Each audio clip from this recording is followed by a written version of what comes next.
గత political term 2018-19 political term కాలంలో అంటే తెలంగాణలో కేసీఆర్ గారు ముఖ్యమంత్రిగా ఉన్నారు, ఆంధ్రాలో జగన్మోహన్ రెడ్డి గారు ముఖ్యమంత్రిగా ఉన్నారు.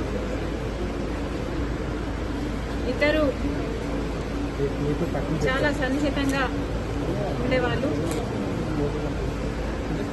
ఒకరికి ఒకరు అన్నట్టుగా కేసీఆర్ కేటీఆర్ గారు జగన్మోహన్ రెడ్డి గారితో చాలా మంచి సంబంధాలను మెయింటైన్ చేశారు. అసలు వాళ్ళ సంబంధం ముందు రక్త సంబంధం కూడా చిన్నబోయింది.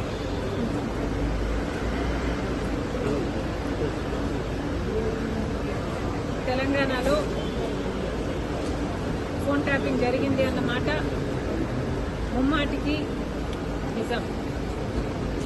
మరి ఈ ఫోన్ ట్యాపింగ్ వ్యవహారం తెలంగాణ ముఖ్యమంత్రి, ఆంధ్ర ముఖ్యమంత్రి కలిసి చేసిన జాయింట్ ఆపరేషను లేకపోతే ఇది షేర్డ్ ఇన్ఫర్మేషను నాకు తెలియదు, కానీ ఒక మాట అయితే స్పష్టంగా అర్థమైంది. అదేమిటంటే ఫోన్ ట్యాపింగ్ జరుగుతుంది, ఎంతమంది మీద జరుగుతుందో నాకు తెలియకపోయినా నా ఫోన్ ట్యాప్ అవుతుంది, నా భర్త ఫోన్ ట్యాప్ అవుతుంది, నా దగ్గర వాళ్ళ ఫోన్లు ట్యాప్ అవుతున్నాయి అన్న విషయం నాకు చాలా చాలా స్పష్టంగా అర్థమైంది. అసలు మా ఫోన్లు ట్యాప్ అవుతున్నాయి అనే అంశాన్ని నిజానికి నిర్ధారించింది వైవి సుబ్బారెడ్డి గారే. స్వయంగా వైవి సుబ్బారెడ్డి గారే హైదరాబాద్లో మా ఇంటికి వచ్చారు. మా ఇంటికి వచ్చి మా ఫోన్లు ట్యాప్ అవుతున్నాయి అన్న అంశం నిర్ధారిస్తూ మా ఫోన్లు ట్యాప్ చేసిన ఒక కాన్వర్సేషను, ఒక ఆడియో కాన్వర్సేషను, వాళ్ళు ఫోన్ ట్యాప్ చేసిన కాన్వర్సేషను నాకే వినిపించారు.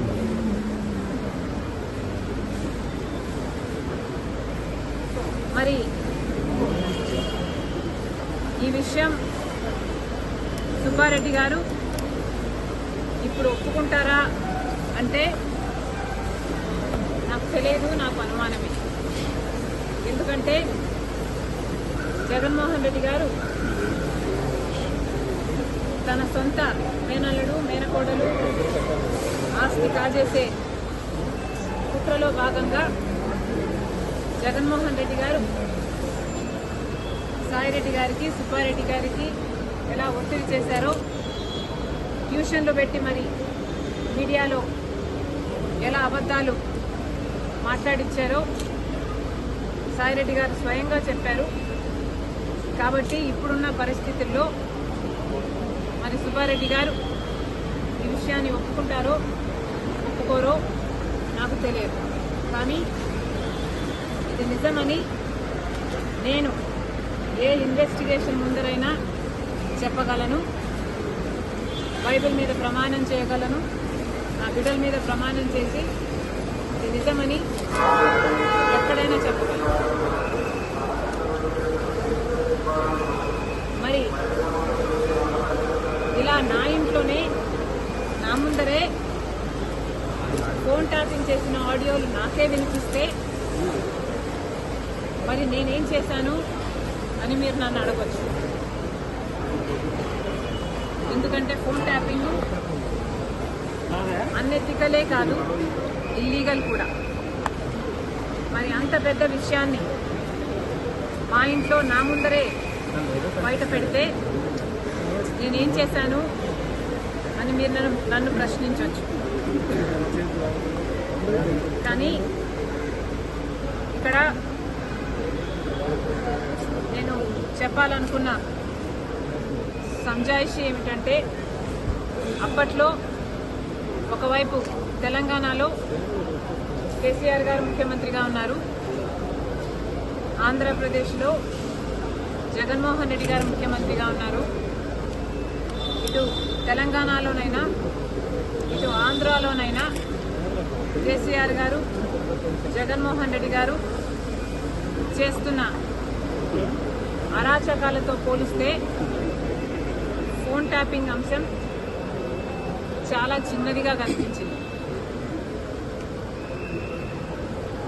ఒకవైపు జగన్మోహన్ రెడ్డి గారికి నేను తోడబుట్టిన చెల్లెలిని, ఆ విషయం కూడా మర్చిపోయి రాజశేఖర రెడ్డి గారి బిడ్డనని మర్చిపోయి జగన్మోహన్ రెడ్డి గారు నేను రాజకీయంగా ఆర్థికంగా ఎదగకూడదు అన్న ఉద్దేశంలో నన్ను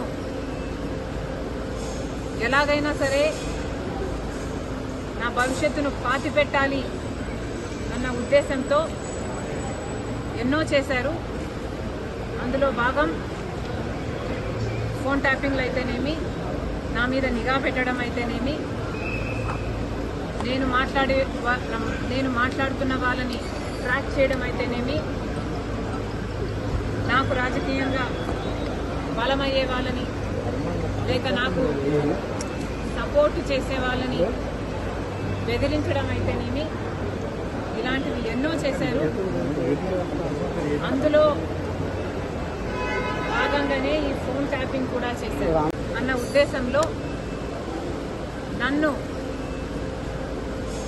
ఎలాగైనా సరే నా భవిష్యత్తును పాతిపెట్టాలి అన్న ఉద్దేశంతో ఎన్నో చేశారు.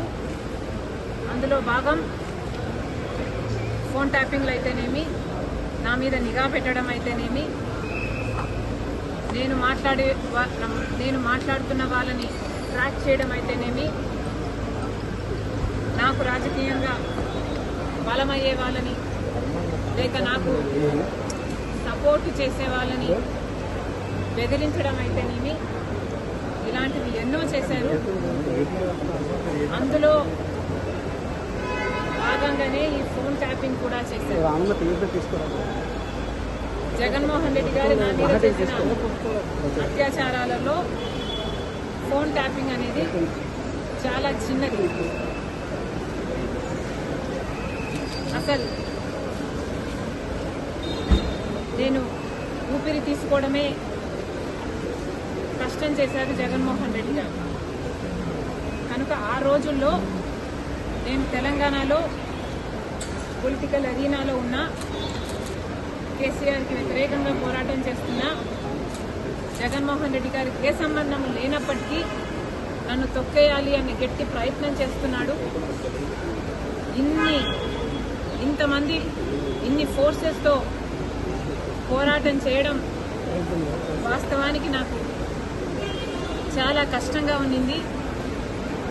Therefore, I could not fight every battle. I had to choose which battle to fight, and our time lo I could not afford to fight this phone tapping issue. నేను ఏ పోరాటాలు చేయాలి అన్నది నా సర్వైవల్ కోసం నేను పోరాటాలు చేస్తున్నా.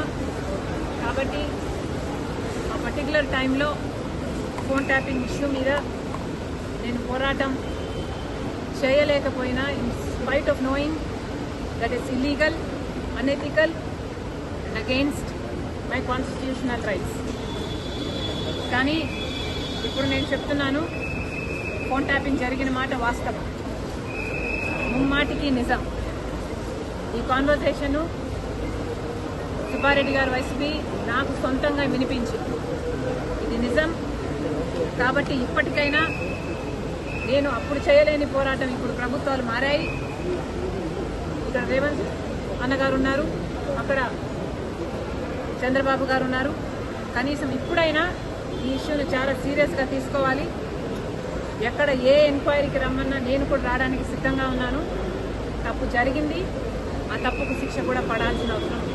అంటే ఎంక్వైరీనైనా మీరు ఏమన్నా ఫిర్యాదు చేసే అవకాశం ఉందా? నేను ఫిర్యాదు చేయాలి అనుకుంటే జగన్మోహన్ రెడ్డి గారు నాకు MOU రాసిచ్చిన రోజే ఇది అమలు చేయటం లేదు అని ఫిర్యాదు చేసేదాన్ని. నిజానికి సొంత తల్లిని కోర్టుకి ఇచ్చింది జగన్మోహన్ రెడ్డి గారు. నాకు పర్సనల్ గ్రడ్జెస్ లేవు అని నిరూపించుకోవడానికి మేబీ నేను పర్సనల్ ఫిర్యాదు చేయకపోవచ్చు, కానీ నేను చెప్పాలనుకుంటున్నది సోషల్ ఇష్యూ. ఇక్కడ తప్పు జరిగింది.